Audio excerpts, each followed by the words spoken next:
What's most important to you when buying windows, siding, or doors? Is it energy savings, cost, quality, or warranty? Window World offers it all by searching Window World today.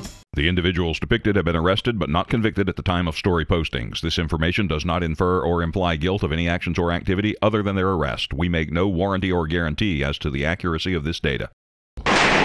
Welcome back into the WHKY News. This is the Crime Report. I'm Ralph Mangum. WHKY's Rob Eastwood leads the way this time, as a former Iredell-Statesville Schools assistant principal will not serve prison time after entering a plea in a sexual exploitation case. Here's Rob. According to a published report from Iredell Free News, 32-year-old Sean Michael Bach of Mooresville entered an Alford plea in Iredell County Superior Court in July to second-degree sexual exploitation of a minor and indecent liberties with a student. He received a suspended prison sentence and supervised probation. In an Alford plea, a defendant maintains his innocence while agreeing that there is sufficient evidence to be found guilty. Under the terms of the plea agreement, Judge Joseph Crosswhite imposed a suspended sentence of 20 to 36 months in prison. Bach will be on supervised probation for 36 months and must register as a sex offender. He was ordered to have no contact with his two victims. The published report says Bach was working as an assistant principal at Coddle Creek Elementary School when he was arrested in early February of 2021 following an investigation by the Mooresville Police Department. He had worked for Iredell-Statesville Schools for approximately 7 months. Assistant District Attorney Regina Mahoney prosecuted the case. Bach was represented by defense attorney Timothy Canaday. So once again, a suspended sentence and supervised probation for Sean Michael Bach of Mooresville after he entered an Alford plea in Iredell County Superior Court in July. Reporting for WHKY News, I'm Rob Eastwood. Thank you, Rob. More courtroom news now. 46-year-old Andrea Brawley of Conover was sentenced Thursday to 48 months in prison, followed by 3 years of supervised release. She was convicted of stealing more than $300,000 from her elderly relatives.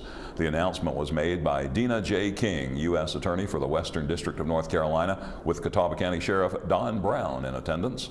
From August 2016 to January of 2023, Brawley defrauded the elderly couple by exploiting her relationship with the victims to steal their money and property. Brawley gained access to the victims' personal and company bank accounts, which she was expected to use to manage the couple's personal and business affairs and to pay routine bills. Instead, Brawley transferred funds to herself, causing the victims to sustain significant financial losses. She failed to make payments due on the victim's home equity line of credit on their residence. As a result, the victim's residence went into foreclosure and the couple lost their home. Brawley also drained the victim's retirement accounts by forging retirement distribution forms without the victim's knowledge and consent. She made false representations regarding the cause of the foreclosure and the state of the victim's finances. Brawley also isolated the victims and limited their contact with their friends and family by taking their cell phones, impersonating them in communications with third parties, transporting them to various locations around the state, and preventing them from returning to the residence. In addition, Brawley engaged in identity theft by using and attempting to use one or more means of identification, including the victim's names, addresses, and unique account numbers. In November of last year, Brawley pleaded guilty to wire fraud. She is currently out on bond and will be ordered to report to the Federal Bureau of Prisons. The judge ordered Brawley to pay over $628,000 in restitution. The FBI and the Catawba County Sheriff's Office investigated the case. Several people who were illegally on a Burke County property have been removed by police.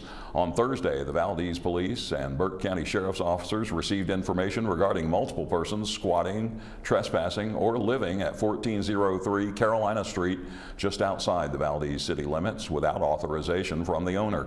In addition to trespassing, there were multiple reports and complaints regarding suspicious activities at the residence, including, but not limited to, drug use, overdoses, and the larceny of property in the surrounding area.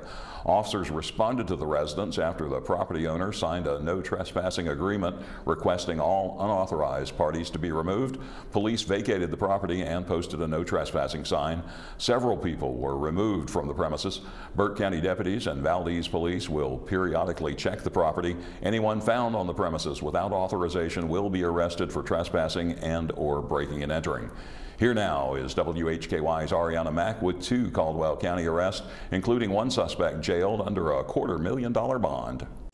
A Lenoir man is charged with indecent liberties with a child. 58-year-old Raymond Edward Harmon of Hollywood Ridge Road in Lenoir was arrested on Wednesday by Caldwell County Sheriff's officers.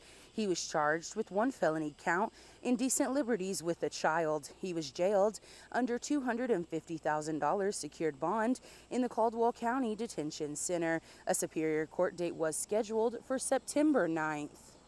And a man charged in Caldwell County for larceny and possession of stolen goods. 24-year-old Austin Sean Price, whose address was not listed, was arrested on Wednesday by Lenoir police officers. He was charged with felony counts of larceny and possession of stolen property. Price was jailed under $20,000 secured bond in the Caldwell County Detention Center.